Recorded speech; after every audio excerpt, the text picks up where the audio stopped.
ඔන්න එකෝමත් එක කාන්තාරයක ගිනියම් වෙන අවුරශ්මය මැද්දේ ඊටාම දුර්වල කුඩා කිරිල්ලියක් ජීවත් වුණා. මේ කාන්තාරයේ උණුසුම දරාගත නොහැකි මට්ටමකට ඇවිල්ලායි තිබුණේ. කාන්තාරයේ වැලි පවා ගිනියම් වෙමින් තිබුණා. මේ කාන්තාරයේ හාත්පසින්ම හමන සුළඟත් ඊටාම රස්නේ. මේ කිරිල්ලියගේ පිහාටු ගැලවිලායි තිබුණේ. ඇගේ පියාපත්වලට පියාඹන්න හැකියාවක් තිබුණේ නැහැ. හැම දවසකම ඇය ආහාර සහ වතුර හොයමින් ගියත් ඇයට කිසිම දෙයක් හොයාගන්න බැරි වුණා. මේ කිරිල්ලියගේ දවස මුළු මනින්ම තනිකමින් සහ කාන්සියෙන් පිරීලායි තිබුණේ. ඇගේ මුළු රාත්‍රියම බියෙන් පිරීලා තිබුණු එකක්. සමහර වෙලාවට ඇයට හිතුණා මගේ ජීවිතයේ වේදනාව මෙච්චරටම තියෙනවා නම් දෙවියන් වහන්සේ මාව ජීවත් කරවන්නේ ඇයි කියලා. එක දවසක් ඇය පර්වතයක් යට සෙවණැල්ලට වෙලා බොහොම දුර්වලව වාඩි වෙලා හිටියා. මෙහෙම ඉන්නකොට මේ කිරිල්ලිය දැක්කා ඈතින් බොහොම සංසුන් ගමනින් කෙනෙක් යනවා. මේ කිරිල්ලිය ඉන්න තැනට ඒ කෙනා ලං වෙනකොට තමයි මේ කිරිල්ලිය තේරුම් ගත්තේ මේ නම් තරුණ භික්ෂුවක් කියලා. ඔහු ගමනින් වෙහෙසටපත් වෙලා ඉන්න බවක් පෙනෙන්න තිබුණත් පියවර තැබීමේ සාමකාමී බවක් පෙනෙන්න තිබුණා. මේ කිරිල්ලිය Tamanගේ ශක්තියම එකතු කරගෙන වෙවුලන හඬින් මෙන්න මෙහෙම ඇහුවා. අනේ හාමුදුරුවනේ, ඔබ කොහෙද මේ යන්නේ? මේ භික්ෂුවත් ඇය ළඟ නතර වෙලා මෙන්න මෙහෙම කතා කළා. මේ භික්ෂුව මේ කිරිල්ලිය දිහා ඊටාම මෘදුව බැලුවා. ඒ වෙලාවේ මේ භික්ෂුවගේ හිතට වේදනාවකුත් දැනුණා. භික්ෂුව කිව්වා මම යන්නේ මගේ ස්වාමියාව හමු වෙන්න.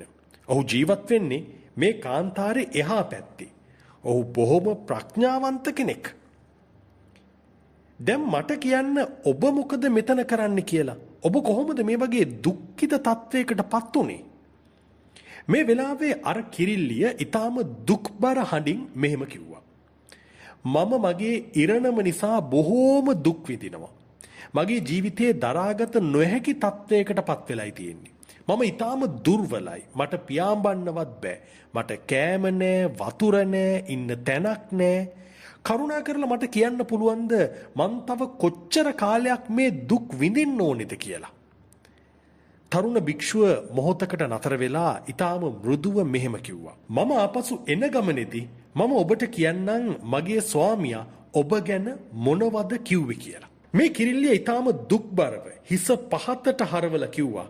එහෙනම් ඔබ එනකන් මම මෙතනටම වෙලා බලාගෙන ඉන්නවා කියලා. අර තරුණ භික්ෂුව මේ කිරිල්ලියට සමුදීලා කාන්තාරේ දිගටම ගමන් කළා. ඔහු Tamanගේ ස්වාමියාගේ කුටියට ළඟා වුණා. ඔහු ස්වාමියාට හිස නමලා හැමදේම කිව්වා. ස්වාමීනි, මම එන අතරමඟ මට කිරිල්ලියක් හමු වුණා. ඇය ඇහුවා ඇගේ වේදනාව අවසන් වෙන්නේ කවදද කියලා. ඔබෙන් දැනගෙන එන්න කියලා. කරුණා කරලා ඔබට කියන්න පුළුවන්ද ඇගේ වේදනාව අවසන් වෙන්නේ කවදද කියලා? මහලු ස්වාමියා ඇස් වහගෙන ටික වෙලාවක් නිශ්ශබ්දව කල්පනා කළා. ටික වෙලාවකට පස්සේ ඇස් ඇරලා ඔහු කිව්වා තව වසර 10ක් ඇගේ ජීවිතේ වේදනාව ලියවිලා තියෙනවා කියලා. මේක ඇහුව ගමන් තරුණ භික්ෂුවගේ හදවත දුකින් පිරීලා ගියා. ස්වාමීනි, මේ කිරිල්ලියට අවුරුදු 10ක් තියා තව දවස් 10ක්වත් ජීවත් වෙන්න බැරි තත්වයකයි ඉන්නේ.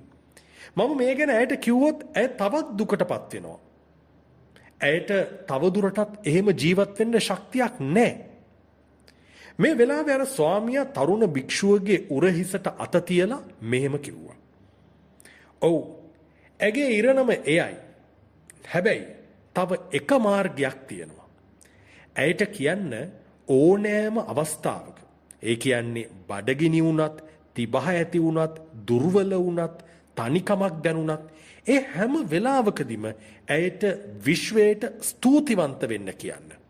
මුළු හදවතින්ම විශ්වයට ස්තුතිවන්ත වෙන්න කියන්න.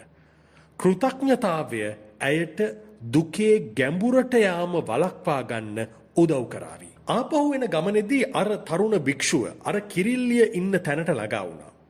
තරුණ භික්ෂුව දුටුවාම ඇගේ ඇස් දිලිසෙන්න පටන් ගත්තා. ඇය මෙහෙම ඇව්වා. හාමුදුරුවනේ, ඔබේ ස්වාමියා මා ගැන කුමක්ද කිව්වේ? අර තරුණ භික්ෂුව ඊටාම සෙමින් මෘදුව කිරිල්ලියට මෙහෙම කිව්වා.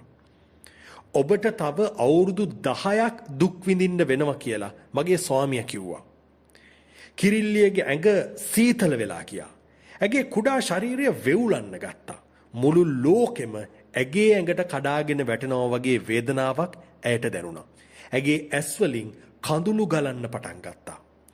අවුරුදු 10ක් තියා මට තව දවස් 10ක්වත් ජීවත් වෙන්න පුළුවන්ද කියලා මම දන්නේ නැහැ හාමුදුරුවනේ. අර තරුණ භික්ෂුව මේ කිරිල්ලිය අසලින් දන ගහලා වාඩි වුණා. එහෙම වාඩි වෙලා ඊටාම මෘදුව මෙන්න මෙහෙම කිව්වා. බලාපොරොත්තු නැති කරගන්න එපා. මගේ ස්වාමියා ඔබට තව උපදේශයක් ලබා දුන්නා. ඔහු කිව්වා කුමන තත්වයක් වුණත් ඔබ විශ්වයට ස්තුතිවන්ත වෙන්න කියලා. අවංක හදවතින් ඒක කියන්න කියලායි කිව්වේ. විශ්වය මට දෙන හැම දෙයකටම ස්තුතියි කියලා කියන්න. මේ කිරිල්ලිය ටික වෙලාවක් නිහඬව හිටියා. ඊට පස්සේ ඇය තනිවම මිමිනුවා. මට තේරෙන්නේ ඒක කොහොමද මට උදව් කරන්න කියලා. හැබැයි මම ඒක කරන්න උත්සාහ කරන්නම් කියලා කිරිල්ලිය කිව්වා. එදා ඉඳන් මේ කිරිල්ලිය Tamanට ලැබෙන හැම අවස්ථාවකටම විශ්වයට ස්තුතිවන්ත වුණා. වැලිවල දැවෙන ගින්දර ඇයට දැනෙනකොට ඇය ඒකට ස්තුතිවන්ත වුණා. විශ්වයට ස්තුතියි මට මේ ලබා දෙන හැම දෙයකටම කියලා. උණුසුම් හුළඟට ඇය ස්තුතිවන්ත වුණා. ඇගේ උගුර පිපාසයෙන් ගිලිලා වතුර ටිකක් බොන්න නැති වෙන අවස්ථාවේදී පවා ඇය කිව්වේ විශ්වයට ස්තුතියි මේ හැම දෙයක්ම මට ලබා දෙනවට කියලා. ඇය මුළු හදවතින් මේක කිව්වා. ඇගේ පිහාටු වැටිලා ඇගේ ශරීරයේ රිදෙන කොටත් ඇය කිව්වේ විශ්වයට ස්තුතියි කියලා. කෙමෙන් කෙමෙන් දවස් ගෙවිලා ගියා. සෙමින් සෙමින් දේවල් වෙනස් වුණා. කෙමෙන් කෙමෙන් මේ කිරිල්ලියගේ පිහාටු වර්ධනය වෙන්න පටන් ගත්තා. ඇගේ පියාපත් වලට නව ශක්තියක් ලැබුණා.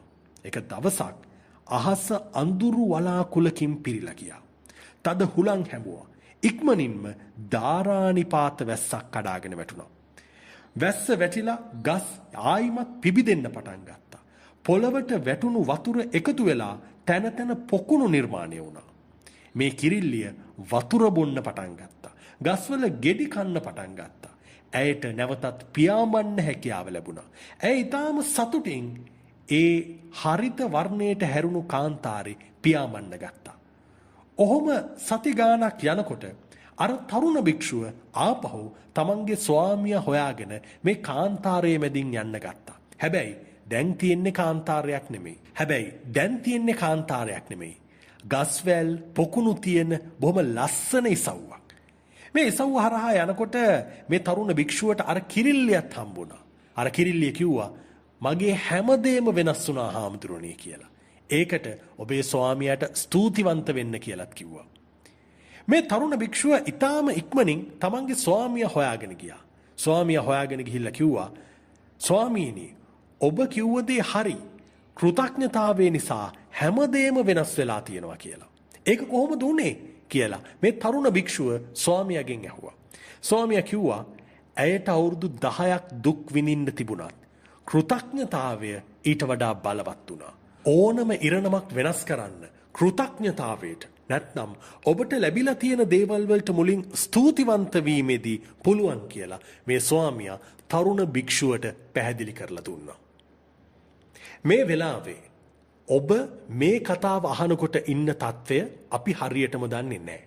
හැබැයි ඔබ ඉන්නෙත් අර කිරිල්ලිය හිටිය වගේ තත්ත්වයක නම් මේ කතාවෙන් ඔබට අපිට ගන්න තියෙන පණිවිඩයත් ඒකයි. ඔබට ලැබෙන හැම දෙයකම විශ්වයට ස්තුතිවන්ත වෙන්න. ඒ තුලින් ඔබ තුල ධනාත්මක ශක්තියින් නිර්මාණය වෙනවා. ධනාත්මක ශක්තියින් තවත් ධනාත්මක ශක්තියින් ආකර්ෂණය කරගන්නවා. එතනින් ඔබට පුළුවන් ඔබේ දුක අවසන් කරගන්න. මේ සෙන් කතාව ගැන ඔබේ අදහසත් කමෙන්ට් එකක් හැටියට අපිට ලබා දෙන්න. ඒ වගේම ඔබේ යාළුවෙකුත් ඉන්නේ අර කිරිල්ලියේ හිටියා වගේ තත්වයක නම් නොවරදවාම මේ වීඩියෝ එක එයාටත් ෂෙයා කරන්න.